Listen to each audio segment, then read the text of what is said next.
Good morning, everyone. Sorry, my name is Ankit. You're watching the StudyIQ IS English channel, and this is the Indian Express analysis for the date 25th of January. Now, a general request from all of you, if you like this video, please make sure to hit that like button and also let us know in the comments below, as it helps us keep motivated, because you understand doing this daily on a daily basis and provide you with these detailed analysis, it takes a lot of effort, and you appreciating will go a long way in keeping us motivated. Now these sessions, as I already tell you, are important, so as to that it provides you with the detailed analysis of articles, and also to corroborate your efforts in understanding the article, we help you provide practice questions in forms of MCQ as well as mains question, which helps you consolidate your learning over the period of 1 year, 1 hour that we take place. Now today's article, they will involve 6 articles from today. There were other articles also in today's newspaper, and these articles, as you can see from the image here, these were related to Indonesia's president's visit to India. As you can understand, he's on India's visit and he will be the chief guest for tomorrow's Republic Day function. So there are 2 articles. One is this one and another one is an editorial. It states that the relationship between Delhi and Jakarta. Now you understand the meeting between Indian Prime Minister and the Indonesian President has not happened right now. And after the meeting will happen, the both countries together will release a joint statement. And from that joint statement, we'll be able to assess in a better way what were the kind of agreements that were signed between these 2 countries. So these developments are ongoing in nature, so I will be covering them afterwards, that is probably on Monday. Now there was this another article that appeared on page 11 that stated that Iron Age, it began in Tamil Nadu hundreds of years earlier than it was expected. Now this is also an ongoing development, and it states a study done by Tamil Nadu government. So you can expect detailed analysis of such article and how it is important for India's culture overall. It can come in Monday's newspaper. So do not worry, I will be covering these 2 articles in detail in future times. And today's discussion, as I told you, involves these 6 articles. The first one is related to external commercial borrowings. As you can understand, India's currency is depreciating in recent times, and this creates a lot of problems for companies who seek loans from outside the country, which are called as external commercial borrowing. Now these external commercial borrowing are important from GS paper 3 point of view, because it deals with India's external sector, which is assessed by which parameter, called as balance of payment. So we'll be understanding what are these external commercial borrowings and how these external commercial borrowings have been affected particularly by the depreciation of Indian rupee. Also, we'll be dealing with use of loudspeaker in India, because in a recent judgment by the Bombay High Court, the court has highlighted that it is not essential to the practice of any religion for that matter, and hence people or the religious institutions who are playing or using these loudspeakers to disseminate messages, these are not essential part of any religion, hence they cannot claim it as an exemption under the right to freedom of religion or right to freedom of speech and expression.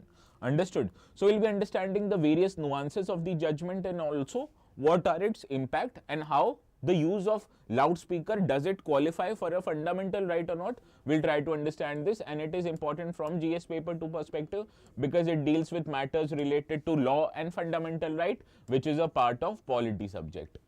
The third is the term Sachetisation, which has been used for mutual funds these days. Now Sachetisation, what is that term? We'll understand this, and why is SEBI trying to sachetize this mutual funds by bringing the value of SIPs lower.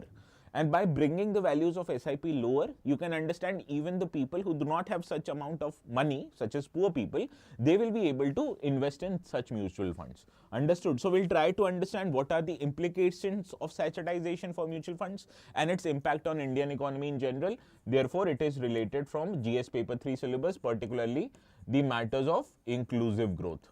Understood? Now the fourth article is about tabling of CAG reports in the Assembly of Delhi. As we understand, the current government of Aam Aadmi Party-led government of Delhi government, it has not tabled the reports of Comptroller and Editor General relating to various audits of the account of Delhi government in the Assembly itself. And this has created a political storm in the Delhi state. So we'll try to understand what are the legal provisions. For that, Is government liable to table these CAG reports in the assembly or not, and what is the time frame in which the government should table these reports? So this is important again from GS paper 2's perspective, because CAG is a constitutional body and hence such kind of a bodies are considered or are a part of polity syllabus. Fifth article deals with NITI Aayog's latest report called as Fiscal Health Index, as this is an index which highlights the debt levels of various state governments and what if or what kind of state governments are higher performers and what kind of state governments are not higher performers.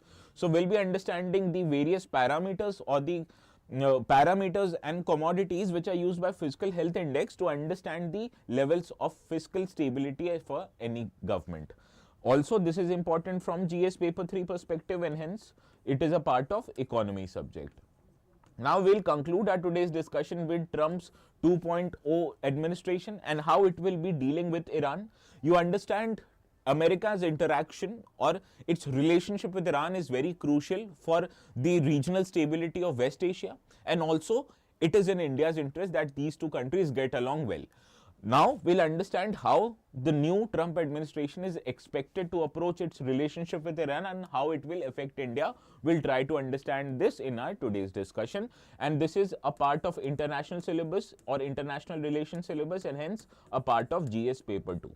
Understood? So let us try to start our today's discussion, and as usual I tell you every day, the notes for this session will be available immediately after the session ends on this particular Telegram channel called ATS Live. You can search ATS Live or you can also scan the QR which will take you directly to my Telegram channel. Now yesterday I uploaded an important reel on meme coin on my Insta handle which is called as ENKTSNGS. So if you want to watch that reel, please make sure to go to my Instagram handle. Now also in today morning at 8 AM, we made the video for schemes and news for the December month live. So please make sure to access these videos, watch these important schemes, as these schemes are often asked in the prelims examination, and even in this year's prelims that is expected to happen on May the 25th. You can expect such kind of questions if they appear in the exam. Understood? So revision of important schemes is very important for your prelims exam. Please make sure to watch this video. Now, having said that, let us deal with yesterday's practice question first of all. With reference to Beti Bachao Beti Padhao scheme, consider the following statements. Now I told you this scheme was brought by Union government particularly to improve the conditions of girl child and women in India.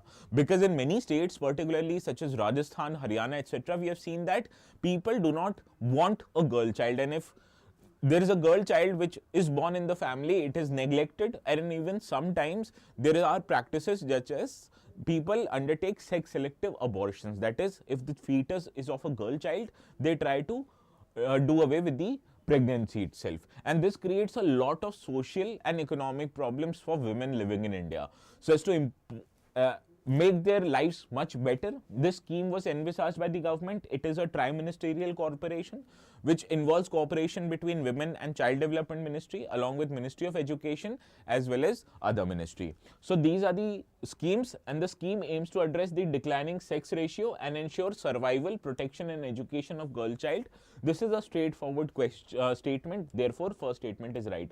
Now scheme is implemented solely by Ministry of Women and Child Development. This is incorrect. As I told you, it is a tri-ministerial effort with Ministry of Child Development, Ministry of Health Affairs and Ministry of Education. So therefore it is not solely implemented by Ministry of Women, and hence second statement is incorrect. Now as per recent evaluation, the scheme has exclusively focused on increasing financial incentives for parents of girl child. Now scheme has indeed focused on increasing the financial incentives for parents of girl child through a scheme called Sukanya Samriddhi scheme. Now this scheme, what it does is that it provides people the opportunity to undertake a small deposit or a fixed deposit kind of an instrument, and the benefits of that instrument is that the benefits or the capital gains that you are going to make out of that investment, it will be exempted from your income tax. Understood? So such kind of schemes are looking to provide financial incentives for parents of girl child, and it is also looking to provide these kind of girls an income security or a kind of financial security. However, this is not exclusively focusing on incentives. It is also focusing on undertaking many health related interventions. It is also taking many information communication efforts so as to make people aware of the benefits of girl child. Understood? So this is a multi-pronged scheme, not just a financial scheme. So therefore, third statement incorrect. Now only first was right. We have to identify correct statement so you can guess it correctly. Option A is the right answer.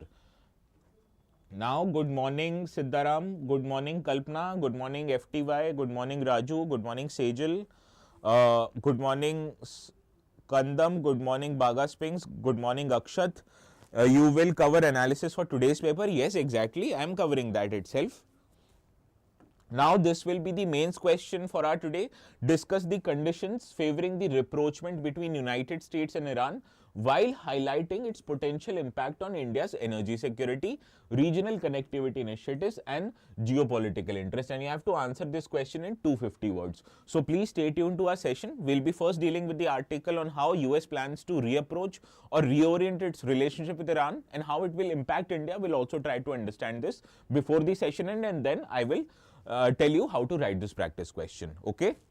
Now, as Akshat would doubt, this is the today's paper analysis. I will start with the first article which appeared on the very front page of a newspaper. It states that the foreign borrowing, it is expected to turn dearer. What do I mean by dearer? The word means dearer, or it means also expensive or costly.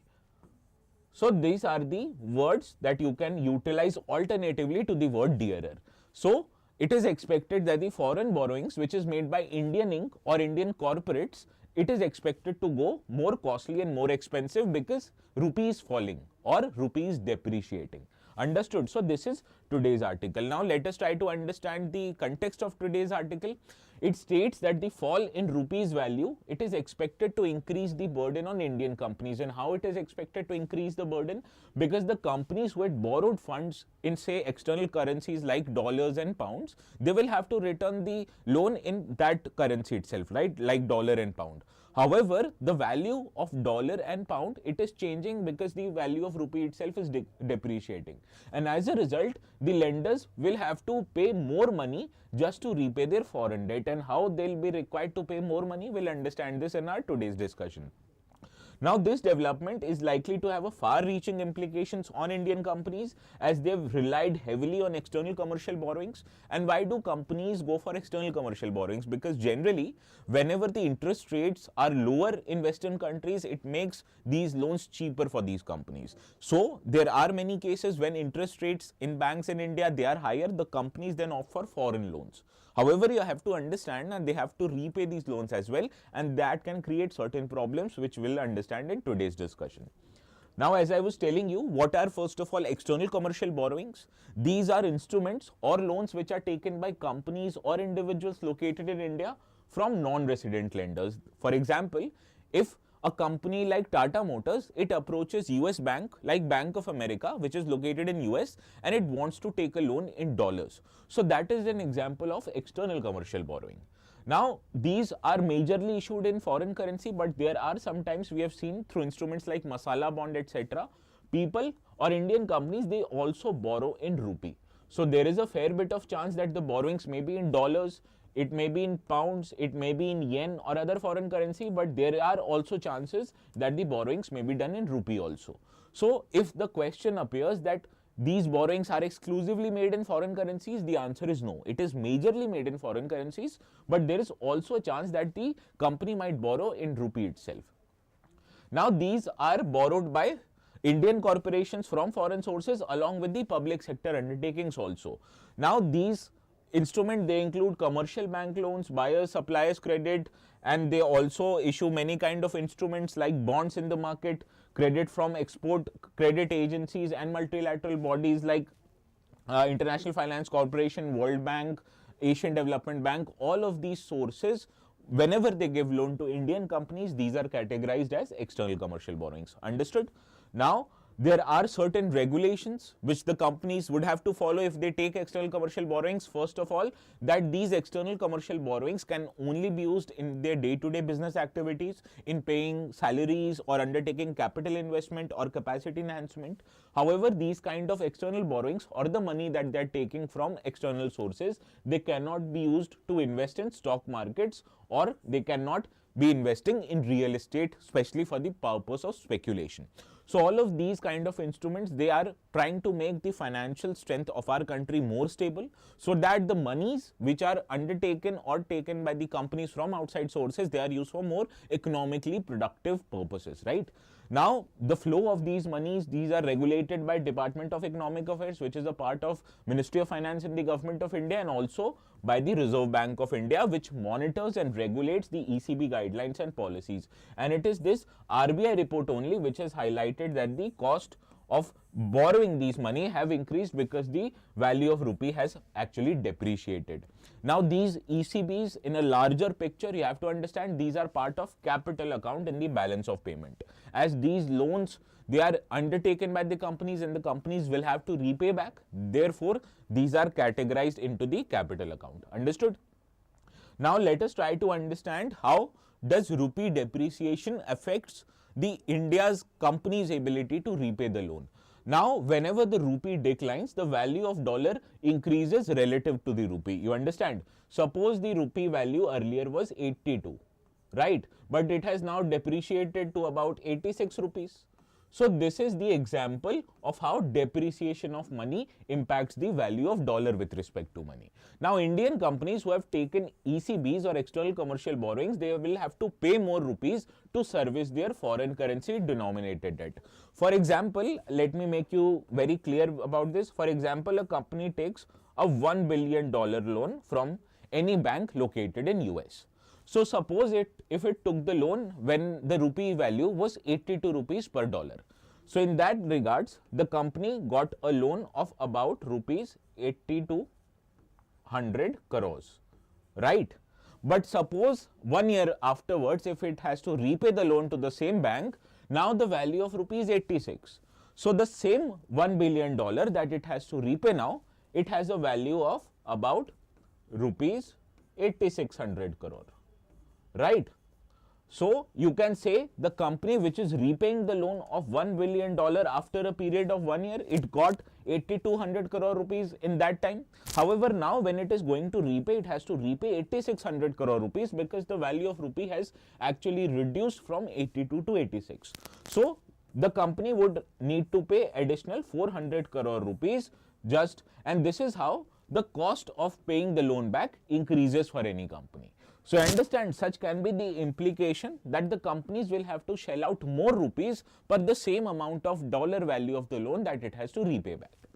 Also, a weaker rupee, you can understand, it can lead to higher interest rates on the ECBs because this reduces the confidence of any lender on any company. So the lender will say that your rupee is depreciating. So rather than paying 7% interest rate, why don't you pay me 9% interest rate so as to compensate the risk that the bank is taking? So this is how not just the cost of loan increases, but also the interest on the loans, they can increase sometime just because the value of currency is depreciating. So that is how I told you the cost of loans increases.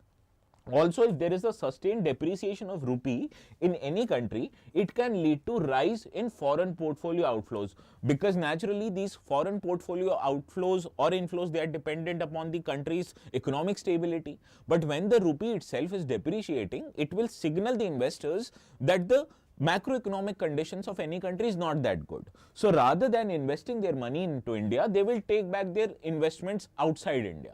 And this is how the value of rupee is expected to depreciate further. Understood? So this is how the depreciation of rupee can impact the loans. First of all, it can make the repayment itself quite expensive, that companies will have to shell out extra rupees just to repay the same loan back. In future, if they are going to take the loans, the banks will charge them higher interest rates just so that it is much more risky for the banks to give loans in a country like India. Also, the sustained depreciation of rupee will also, or can it also lead to outflow of foreign investment for India, which will again increase the levels of depreciation of rupee. Understood? So I hope this example makes it clear.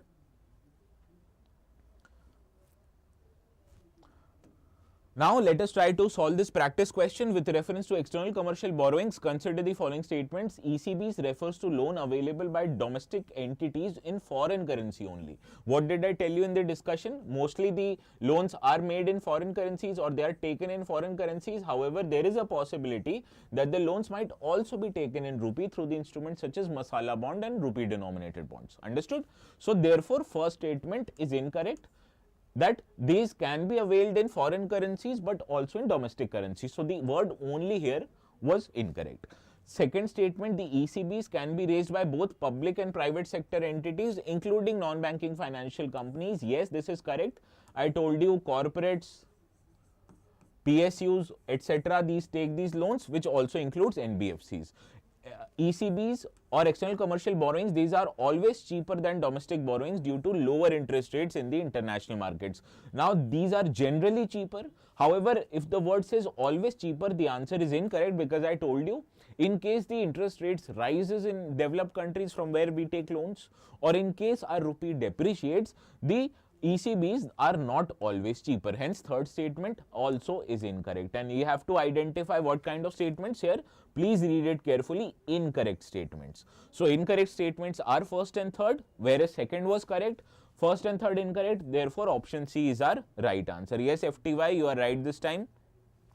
Now, moving to another article. This one appeared in the Explain section of the Indian Express today. That is today on page 16. Now, this article states that the Bombay High Court, it was considering a petition which was filed by many people, and in hearing those petitions, the Bombay High Court has stated that the speaker or the use of loudspeakers in a religious places, these are not essential part of religion. Hence, these kind of use of loudspeakers can be banned by state just because it is creating problems from the people living nearby. Understood? So, in this discussion, let us now try to understand the context of this article. Now, the Supreme Court, it was hearing a writ petition which was filed by resident associations of Mumbai suburban areas, and these resident associations, they had filed this petition just because the use of loudspeakers by mosques and madrasas beyond the permissible decibel limit and during prohibited hours, they were creating problems for the residents of these areas. Now, hearing this petition, the High Court of Bombay, it highlighted that no one can claim the right to practice religion has been violated if the court or the administration itself decides to ban the use of loudspeaker. Understood? So, let us try to understand the inherent judgment and what kind of implications these judgments have on our exercise of fundamental right. So, let us try to understand this judgment. Now, the use of loudspeakers in any part of the country is determined by law of the government. Now, there is a law called Noise Pollution Regulation and Control Rules 2000, which was passed in 2000. It states that the noise levels in residential area during a time of a day must not exceed 55 decibels, and at night it should not exceed 45 decibels. So, any instrument, be it a music instrument or a loudspeaker that you might be playing in a residential area, has to be less than this sound. Understood? That at daytime it has to be not more than 55 decibels, whereas at night time it should not be more than 45 decibels. Now, the section 38 of the Maharashtra Police Act, it allows the police of Maharashtra to stop music, noise, sound, or even modify and alter the permission which is given to the use of loudspeaker just because it might be violating this law. Understood? Now, the state, according to the High Court, should also have a mechanism to control the amount of sound that may be coming from the loudspeaker.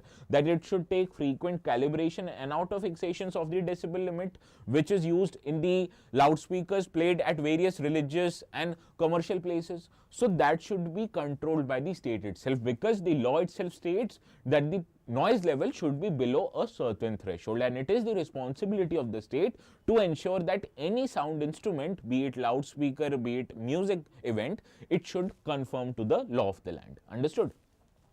Now, in this regard, the court has said that there was this earlier judgment by the Bombay High Court called as Dr. Mahesh Vijay Bedkar versus State of Maharashtra in the year 2016, and in this judgment, the High Court of Bombay had directed strict implementation of the noise pollution regulation rules. So, This High Court has already highlighted that the administration, including the police, should strictly implement the noise pollution regulation, and it also stated that the place of worship, it could not escape being penalized just because it was using the loudspeaker, because earlier we have seen that many religious entities, including the mosques and madrasas, they have claimed that the playing of speaker is very essential to the exercise of their religion. So they had claimed exemption under Article 25 that gives you the right to practice and profess your religion accordingly. Now this constitutional right, according to the High Court of Bombay, is not applicable just because it stated that the use of loudspeaker is not essential to the part of Islam, or for that matter any religion. Now there was this case earlier which was decided by the India Supreme Court called as Shirur Mutt case. And in this case judgment, the Supreme Court of India highlighted that exercise of religion, there are two important aspects. First is essential practice and another one are non-essential practice. And it stated that people have a fundamental right of practicing the essential practices of their religion. Whereas the non-essential practices are concerned, here it can be subjected to regulation by the state. Understood? For example, you may have heard about Sabrimala judgment. Sabrimala judgment involved that women belonging to their certain age, they were not allowed to access the temple complexes of the Sabrimala whenever they were under the process of or whenever they were under the periods. However, the Supreme Court in that case highlighted that such is not an essential part of the religion, and hence it regulated or it allowed the women to approach or to enter the temple complexes. So this is how non-essential and essential practices are determined. If any religious practice is essential, then the people have an absolute right over it, whereas the non-essential practices such as playing of speakers or entering of temples, these are regulated by the state. And as I told you, the government has already brought a regulation that you can use the speaker but below a certain threshold limit, and hence if any religious places, if they try to use these loudspeakers at a much higher sound, then that can be prohibited by the state. Understood? Also, it stated that the use of loudspeaker could not be claimed as a part of fundamental right of Article 25, which is a freedom of religion. As I told you, it is a non-essential practice, and also that cannot be claimed as a part of exemption under Article 19 1A, because it provides the right of freedom of speech and expression. However, such freedom of speech and expression is subjected to reasonable restriction by the state governments or the central government. And in this case, the reasonable restriction is that you are allowed to use loudspeaker but below a certain threshold. And if the sound of loudspeaker goes above that threshold, this speaker itself can be seized by the government. Understood? So that is how these are not a part of fundamental right under Article 19 or Article 25, and hence these are subjected to be regulation by the state. I hope this thing makes it clear. Mohammad Mateen, I can interpret exactly how you are teaching. I am very efficient in clarifying your teaching. I am not talking about this ongoing section. This channel has biases. Mohammad Mateen, my intention of today's discussion is just to provide you with the relevant constitutional basis. We are not going into detail which is good, which is bad. I hope you understand this. Now, what has the court held earlier?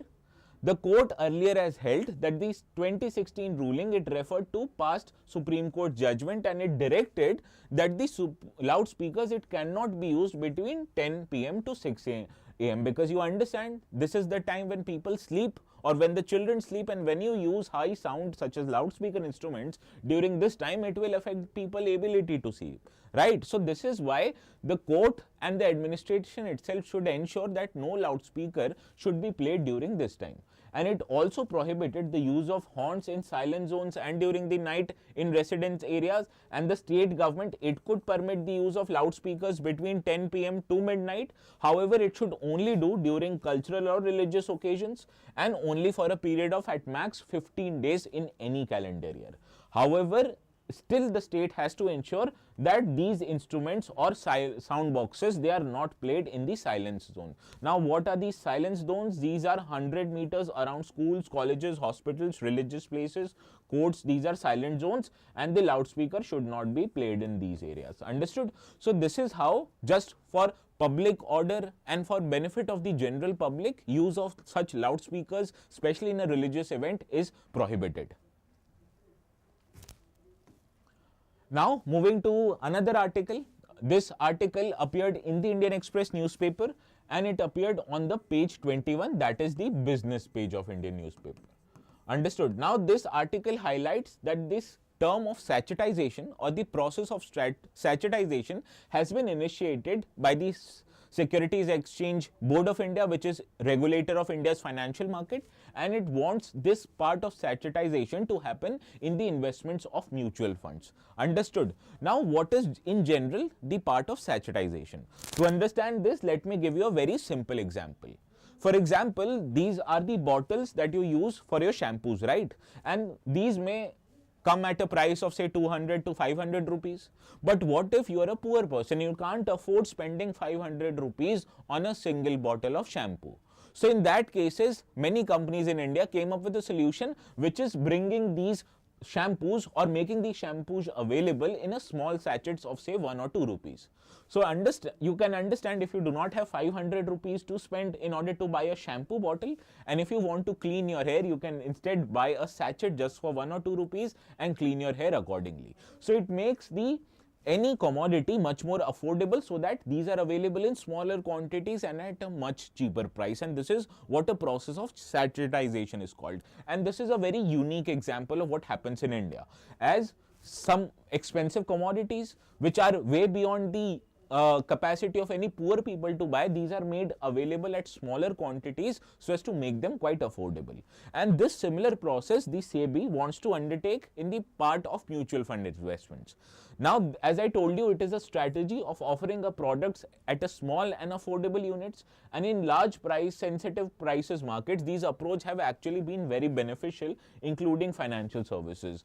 Now, in that regard, the Securities Exchange Board of India, it wants to sachetize the mutual fund investment so that the monthly systematic investment plans, they are made much cheaper for people. Understood? And when they will be made much cheaper for people, you understand, more and more people will try to invest in these kind of instruments. Understood? So this is what the intention of SEBI is. Now, the rationale of the move by SEBI is, first of all, is that in past few years we have seen that the mutual funds, they have become hugely popular in India. Particularly so during the COVID-19 pandemic, we saw more and more people, they are trying to invest their hard-earned money into the financial market, particularly through the means of mutual funds. Now, this has democratized the India's retail participation in financial markets, and we have seen the assets under management, that is the money which is handled in total by India's mutual fund industry, it has multiplied many times. It was just 10 lakh crore rupees in 2014, whereas after 10 years, that is in 2024, it has increased close to 7 times. Whereas the total number of unique investors of mutual funds, they have grown. Earlier it was just 1.7 crore people, but now they have grown to 5.2 crore as of November 2024. So in terms of money which is handled by mutual fund investment and in terms of investors who are involved in the mutual fund market, both have increased multiple times. However, even today, the Securities Exchange Board of India, it feels that the people who are belonging to lower income strata, they are not participating in the growth story of mutual fund. So the intention of SEBI through this process of sachetization is to actually bring these low income strata of people into the mutual fund market. And for that, it is trying to bring the process of sachetization to enable the small ticket investments in the mutual funds, which will be made on a periodic basis. Now, this can assist financial empowerment of the underserved section of the people. As we can understand, these section of people, they make less amount of money and hence they are not able to save this money for their future purposes. But what if the government or the SEBI provides them with the instrument so that they can invest even small amount of money in mutual funds, they will be much more secure financially in the future times. So this is the intention of it. Also, it wants to expand the footprints of mutual fund industry even in the remotest location of the country. So this is the two reasons why such kind of an investment can be made in form of sachetization. Now let us try to understand what the SEBI's consultation paper, which is brought the process of Sachetization, says about the process. It states that it has sought the views of industry in seeking to promote financial inclusion in the people of India, which will be done through the process of Sachetization. Now, this proposal, which is brought by SEBI, it envisages that the amount of SIP, which is currently the minimum amount of SIP which you can do is rupees 500 every month, and this will be reduced to a small ticket SIP of just 250 rupees. Understood? So, even if you have 250 rupees saved every month, you will have an option to invest this kind of a 250 rupees money into a mutual fund, and this is what the process of Sachetization is. And this is a bit to push mutual fund industry to offer such small instruments, but you can understand the industry will face many difficulties because it will not be able to make money out of such small ticket investments. So to promote the industry to bring such kind of small ticket investments, the government is providing many support. For that, the intermediaries are expected to charge a discount rate, as currently these intermediaries, they take some kind of a commission from the investors, and this commission rates will be reduced so that it will make the instruments much more cheaper, and the cost which is incurred by the fund houses in this process will be reimbursed by the government through the Investor Educational and Awareness Fund. Understood? So this is how government is trying to nudge or sway the industry in order to bring these kind of small ticket instruments. Yes, good FTY, you have an SIP in mutual fund. Everyone should have actually. It is very important for you to be financially secure in your future, as you never know what the time might entail. Now, the Sachetized SIP, it will be offered only to a targeted set of people who are belonging to low income groups, and currently who are investors will be excluded from this scheme. Hence, existing mutual fund investors will not be considered as a small ticket SIP investor and for any investment purposes. And if the investor initiates an SIP investment other than the small ticket investment or makes a lump sum payment into the mutual fund instrument, he or she will not be considered as a small ticket SIP investors. So the intention of the government is to cater this scheme particularly for the low income strata, and the higher income strata people will be excluded from investing in such small ticket schemes. Further, the maximum amount that a person can invest in the schemes will be in 3 schemes at a price of 250 rupees each, and the companies will have an option to provide multiple products, but at a time maximum investment can be made in 3 schemes of 250 rupees each. Also, small ticket SIP will be offered under growth option of the investment plan. What is the growth option? It is the plan which the profits made out of the investments, they are invested back into the same mutual fund so as to enable the mutual fund to grow further. And these will be included in the small ticket SIP, whereas debt schemes, sectoral and thematic schemes, and small and medium cap equity schemes, which are very risky in nature, they are or they will not be a part of this small ticket investment, because government wants the people belonging to lower strata of income to invest in securities which are more stable in nature, whereas these small and medium cap equity schemes, they are unstable in nature. Hence, investment in these kind of schemes will be prohibited under small ticket investment. Understood? Now, as I tell you every day, you can access these videos also on our website using this particular link. And the benefit of accessing the same video not on YouTube but on website are many. First of all, that on YouTube you have to go to the Telegram channel to download the notes, whereas the notes will be provided in the website itself. Also, you have an option to download this video and watch it for an offline purposes in case you do not have a fast or good internet connectivity, and also have an option to practice interactive MCQs, which will make your learning a much better experience, let me tell you that. Now, this course currently is available just for 1 rupee, so there's no harm even if you decide to register for the course, and it, as I already told you, is of much beneficial or benefit to you. Now, the link is given here. You can download the notes on my Telegram to get this link and go there for registering the courses. Now, moving to the next article for the day. This article appeared in the Indian Express, page 7.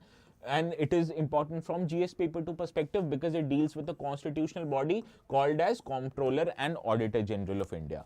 Now, the context of this article is that the BJP MLAs, the 7 MLAs in total, they had approached the Delhi High Court, and they wanted the Delhi High Court to direct the government of Delhi to place the report of CAG audit reports in the Assembly of Delhi before the 5th February election. Now, taking this case, the High Court of Delhi highlighted that it is of actually an audited delay that the government has prevented tabling of this report, and it should do so at the earliest possible time. However, taking the cognizance of this matter, the High Court also stated that the decision of tabling the report rests with the Speaker of the House, and when to convene this assembly to table the report actually is the sole prerogative of the Speaker, because it is a legislative function. Whereas this scope of judicial review does not extend towards these kind of legislative functions, and hence the court or High Court of Delhi, it is unable to direct the Speaker so as to table the report at the earliest possible time. Understood? So this is the context of today's article. Now, what is important from our today's discussion is actually what is the roles and responsibilities of CAG and how it tries to audit the accounts of central as well as state governments. Now, as I told you, this is a constitutional body, as it is mentioned from Article 148 to 151. And the body, that is CAG, it is responsible for auditing all the receipts and expenditures of the union governments, state governments, as well as those bodies and authorities which are substantially financed by the government. So, if the question comes, does CAG audit only central and state government? The answer will be incorrect, because it also audits the bodies or private bodies which even are substantially financed by the government.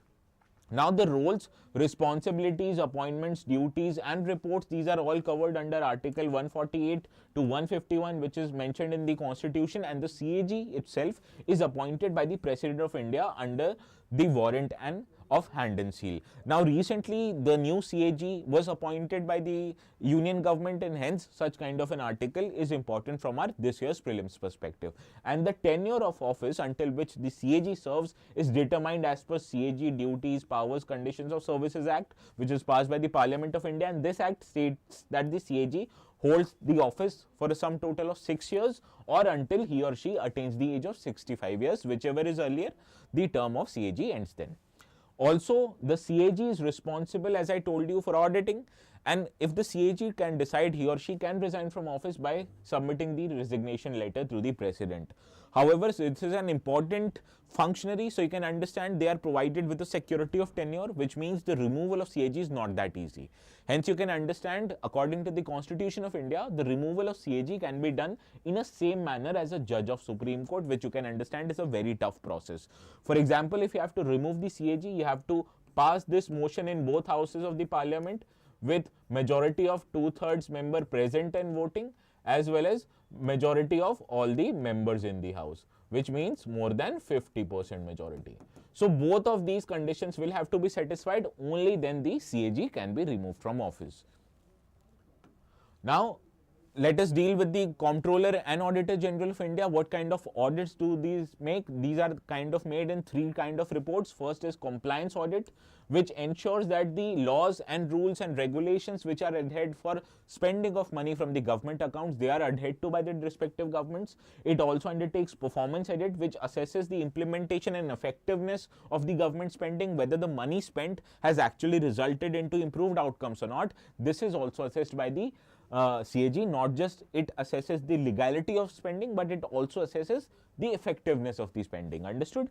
Now, the financial audit is also done by the agencies. It certifies that the government accounts and the accounts of public sector account undertakings are very well and are adhered to by the laws and regulations, and therefore it undertakes these three kinds of audits. And therefore, after completing the audit, it compiles a report and sends it to the President and the Governor, and it is the responsibility of the President and the administrator, that is Governor, to table these reports in the floor of the House of the respective legislatures. Understood?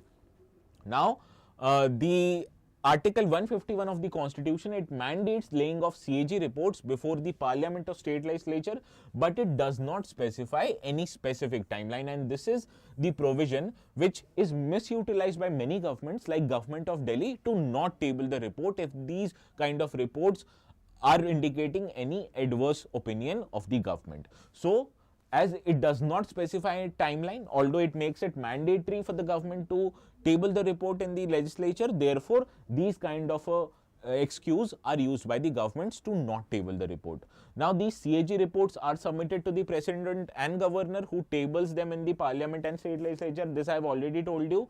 And these reports cannot be published in public without being tabled in the legislature, and that is why the audit reports of the Delhi government, they cannot be made public just because they have not been tabled in the floor of the house. So this is the exemption that have been used by many governments such as West Bengal, now Delhi, to not publish these kind of reports and not table these reports in the house. Understood? Now let us try to solve the practice question that I have curated on CAG. The CAG is appointed by the President of India and holds the office for a term of 6 years or until the age of 65 years, whichever is earlier. This is straightforward question statement and correct. The CAG directly enforces accountability by taking disciplinary actions against public officials for financial irregularities. This is incorrect. Actually, it is the responsibility of taking disciplinary action vests with the union or state government, and the CAG just compiles and submits the reports of financial irregularity, does not take any strict action or administrative or disciplinary action. Therefore, second statement incorrect. The duties and powers of CAG are defined by the parliament. This is incorrect. It is defined by the Constitution of India between Article 48 and 151 of the Indian Constitution. Hence, third statement incorrect. Only first is correct. We have to identify correct statement. Therefore, option A here is the right answer.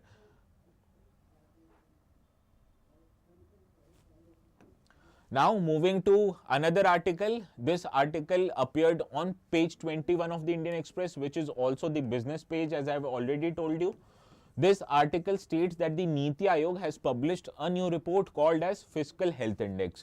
Now, this kind of a fiscal health index, these are important from Indian economy from a macroeconomic point of view, because these indicate the financial levels of respective state governments. Therefore, it is important from economy part, and hence I have indicated it is a part of GS paper 3 syllabus. Understood? So let us try to understand the context of this article. This report called as Fiscal Health Index, it states that the Odisha, Chhattisgarh and Jharkhand, they are leaders just because they are mining linked premiums which are enabling these governments to earn higher amount of money. Whereas Punjab, Andhra, West Bengal have emerged as major laggards across parameters, which include they are unable to revenue or mobilize the effective revenue and undertake fiscal prudence. Now this report was launched yesterday by the NITI Aayog, and officials have there flagged the impact of subsidies and competitive populism by the state governments, and these have actually affected their financial health, as they are required to spend more money in order to fulfill their political and election promises, and for that the money which is withdrawn out of the state exchequer, it is leading to unproductive investment, which could have either been spent on much more productive investment like creation of infrastructure, spending of education and health benefits. So this is the situation which is plagued by Indian states, and this report highlights what kind of states are well performing in financial matters and what kind of states are actually behind in well performance. Understood? Now let us try to understand what is this fiscal health index. As I told you, it is published by NITI Aayog, and it covers 18 major states for financial year 22-23. Now this index, it assigns a scores to each states on the basis of 5 parameters. These are quality of expenditure, revenue mobilization, fiscal prudence, debt index, as well as debt sustainability. So you can understand from these 5 parameters, it undertakes quantitative assessment of the state government's financial health, and it also understands the quality of expenditures made by these governments. So it undertakes both qualitative and quantitative assessment based on these 5 parameters. Now these are the 5 parameters, and these are sub parameters which are used to gauge these 5 parameters. In quality of index, it takes into account total development expenditure and total capital outlay. In revenue mobilization, it undertakes state owns revenue with respect to its GDP and total expenditure. It undertakes fiscal prudence on what kind of deficit or the borrowings the governments have made, and it undertakes the levels of debt by understanding the interest payments with respect to their GDP. Also, it assesses debt sustainability, whether the growth rate of any state is more or less than its debt levels. So please make sure to read this again after I publish the notes. I'll go back to our today's discussion.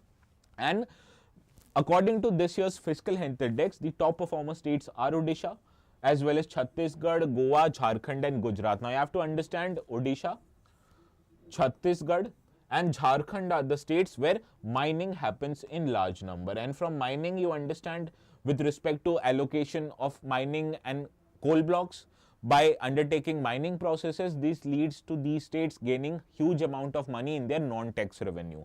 For example, they auction the mines located in their state premises to private companies, and private companies pay the amount to the state governments, which has led to improved earnings for these government. That is why these kind of governments have a better financial position. Understood? Whereas Goa and Gujarat are famous for other instances. Gujarat is an industrialized state, whereas Goa witnesses huge infall of tourists or inflow of, sorry, not terrorists, tourists, and because of these, the earnings of these states are quite good, right? Whereas states such as Punjab, Andhra, West Bengal, Kerala and Haryana, they are very lagging behind. They do not have a good financial position. Particularly states such as Punjab as well as Kerala, the quality of expenditures has deteriorated. They are spending more money on social sector, which is not able to earn them money, rather than making or spending money on the more capital investments. Whereas states such as Haryana and Andhra, they have taken huge amount of debt, and because of this, their financial situation is precarious. As far as West Bengal is concerned, it is not able to mobilize its tax resources effectively, and it has affected the ability of the West Bengal government to earn money from its tax related sources. And these are the states which have a better financial position, whereas the states written below do not have a good financial position. Now, what is the purpose of this index? Why has government brought this index? First of all, you have to understand, as I told you, it provides you both qualitative and quantitative analysis of the spending of the state governments, and hence it gives you a comprehensive and systematic approach in measuring the fiscal level performances at the state level. Also, it provides you the valuable insights in broader fiscal trends, as we have understood, as many more governments are promising populist benefits like income support scheme, financial benefits. These have deteriorated the levels of financial of the state government. So the broader trends have been highlighted in this report, which is increase in populism, and this increase in populism has actually deteriorated the financial position of these states. And based on this decision, the policymakers can make an informed decision that in case they want to better the financial health of the states, they need to reduce the amount of money they are spending on meeting these electoral promises. Further, this FHI report, it helps promoting a more integrated approach to fiscal health and sustainable growth, that we want to grow, but not from undertaking more and more debt, but from undertaking money from our own tax and non-tax revenue sources. Further, it also provides roadmap to achieving fiscal consolidation, improving transparency and fostering effective resource management, which is very key in order to make our country much better financially. Understood? Now let us try to solve this practice question. With reference to NITI Aayog's Fiscal Health Index, consider the following statement. Fiscal Health Index measures the fiscal performance of central and state governments and their ability to manage long-term liabilities. Now, I have written center and state governments. This is incorrect. Actually, it only assesses the performance of state but not central government. Hence, first statement is incorrect. It includes parameters like fiscal deficit, debt sustainability and quality of resources utilization by state. This is a correct statement. As I told you, it assesses the debt levels and the spendings both from qualitative and quantitative perspective. Therefore, second statement is correct. We have to identify correct statement. Option B here is the right answer. Now moving quickly to the last article of the day. This also appeared in the explain section, which is today located on page 16. Now this deals with Trump 2.0 administration and how it will impact or interact with its relations with Iran. The context of this article is because in last term, President Trump had an hostile approach towards Iran, and it was backed by dense regional circumstances. However, in today's world, the situation in the Middle East has changed rapidly, and this has changed since the last time Trump was a president of United States. And the driver of Arab-Iran relationship are different today, and this has provided a scope for engagement between Tehran and Washington, because we have seen in recent times the relationship between Saudi, which is an Arab nation, and Iran, which was opposed to Saudi before, has improved in recent times, and this has created a way so that the US can also increasingly interact with Iran. But there are many moving parts in the region which we have to understand so as to assess whether US will actually be able to reapproach its relationship with Iran. Now, besides the war in Gaza, how to deal with Iran, it will be one of the most prominent questions which will determine the foreign policy of President Trump in its second tenure. Now, this is the context of today's article. Now, first of all, you have to understand the changes in the region. First, when Trump became the US president back in 27, the condition of the West Asia was very different than it was right now. Now, the relationship with Iran historically back in 2017 with US was crisis ridden, and it was because of many factors. First of all, the relations between Saudi Arabia, which is another regional power of the region, and Iran had broken up at that time because Saudi decided to execute a Shia Saudi cleric, and this angered Iran, and because of that Iran protested the move against the Saudi Arabia. Also, in return, Saudi Arabia accused Iran from using its proxies organizations to undermine the sovereignty of countries like Iraq, Syria, Lebanon. As we saw in Lebanon, there is this radical organization called Hezbollah, which is supported by Iran, and this Hezbollah was involved in undertaking various acts which impacted the sovereignty of Lebanon. Also in Syria, Iran supported the regime of Bashar al-Assad, which created excesses in the region, and hence the relationship between Saudi and Tehran deteriorated because of these factors. Also, during the period, unprecedented blockade of Qatar was taken place by members of Arab League, particularly Saudi Arabia and UAE, and this was done because according to Saudi Arabia and UAE, Qatar, it became very warm in its ties with Iran. So this angered Saudi and UAE, and they imposed a blockade on Qatar, trying to circumvent it economically. So this was the state where the relationship between the major powers in West Asia, particularly Saudi and UAE on one hand and Iran on the other, it deteriorated, and this created this gave US an opportunity to undertake a policy of what is called as maximum pressure. Now, in this maximum pressure policy, the President Trump and his administration in his first instance invoked many kind of sanctions on Iran, which was supported by the other regional allies of US in the region, particularly Saudi Arabia and UAE. However, in 2025, as against 2017, the situation has changed dramatically, because now this area is witnessing a war between Israel on one hand, which is actively supported by US, and on the other hand, there is Iran and its proxies in the region. However, this clash between Iran and Israel, it has brought the nations of West Asia closer together. As we have seen, these Western Asian nations, particularly Saudi and Iran, they have an anti-Israel outlook, and because of these anti-Israel stand, they've decided to improve their relations. So this has cultivated a new positive relationship with its Arab neighbors that sprang from Saudi-Iran approachment, which was brokered by China in 2013, and since then the relationship between these two countries have improved.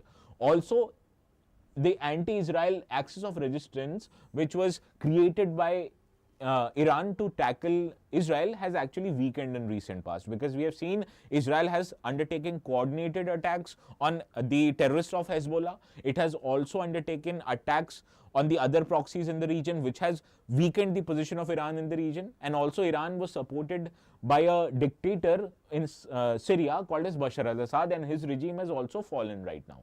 So this has weakened actually the Iran's position in the region, and therefore Iran has no other option but to improve its relationship with its Arab neighbors such as UAE and Saudi Arabia.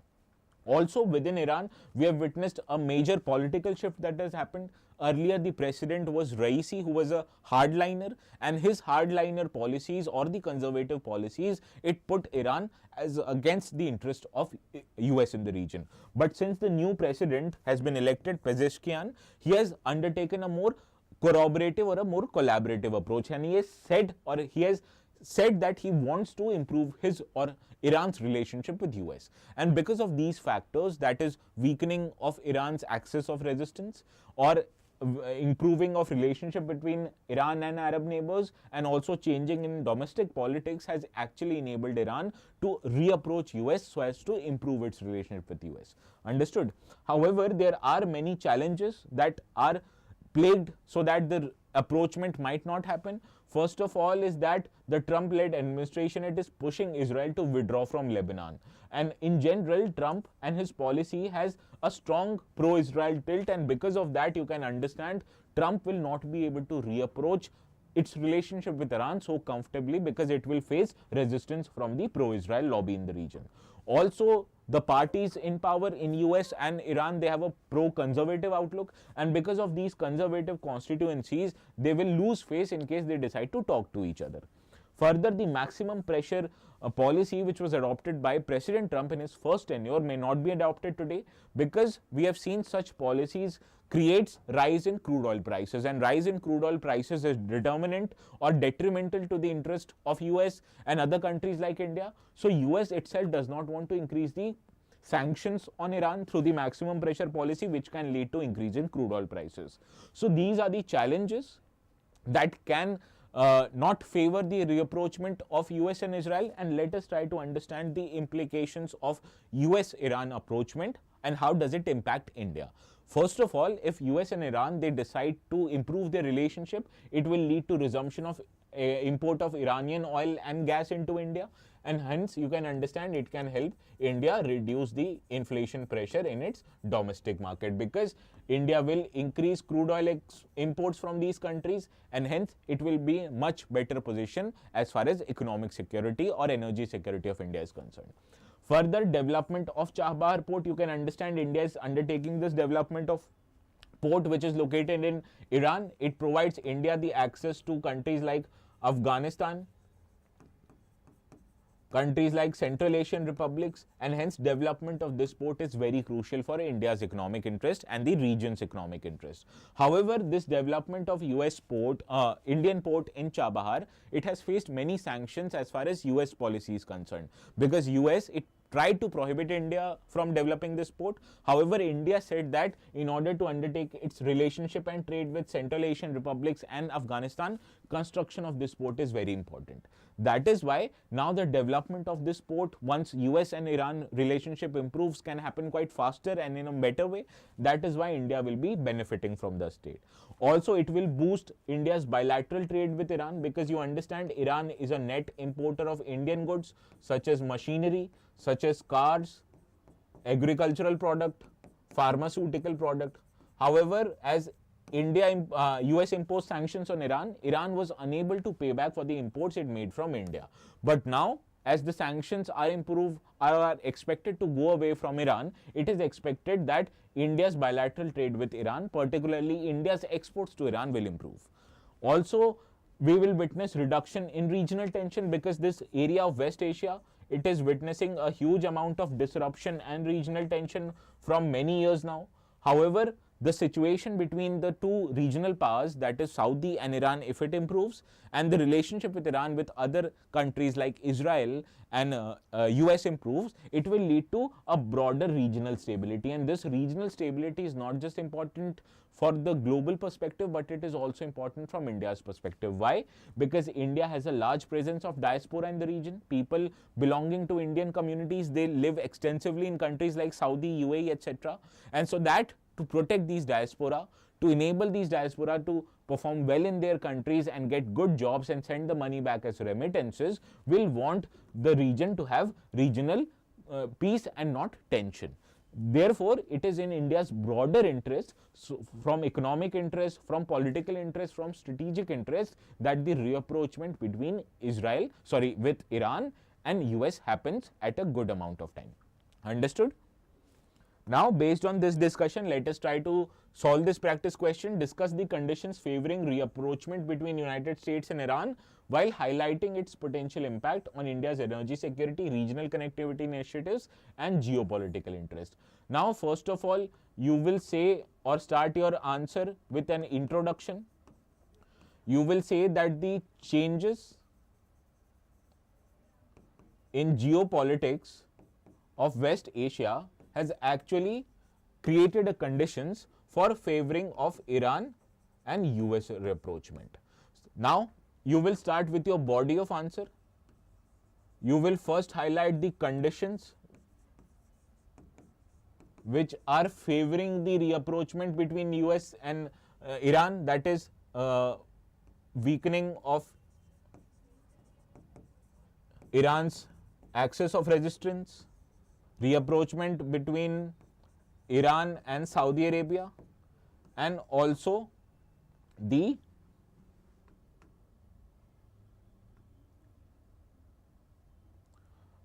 changes in politics in Iran domestic politics. So you will highlight here Iran domestic politics, reapproachment between Saudi Arabia and Iran, and weakening of Iran's axis of resistance as the condition which favor approachment of US. Now the second part of the answer will say how it benefits India. Now you will divide this in three parts as the question demands. From energy security, that you will say increase in imports of crude oil, which is cheaper and located quite close to India. It will improve India's energy security.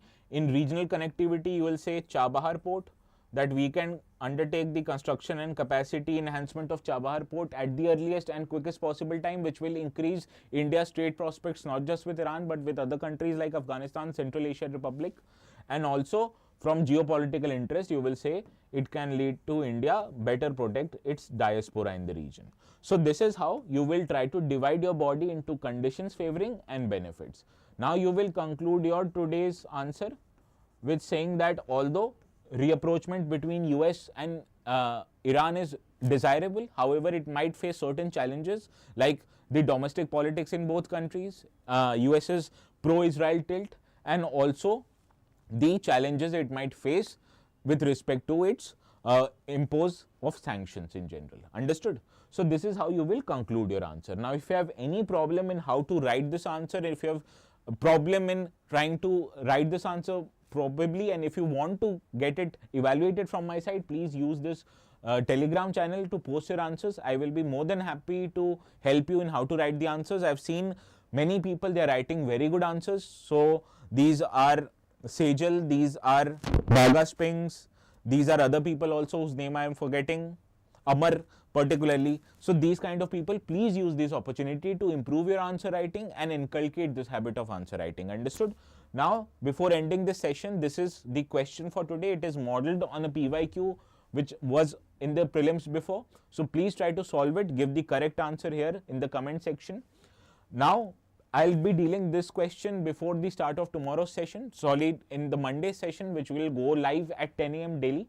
So until then, I bid you a very goodbye. I hope you have a very great tomorrow, which is a Republic Day, and I extend my wishes to you all for that. So until then, keep revising, keep reading important articles, and more importantly, keep writing good answers. Understood?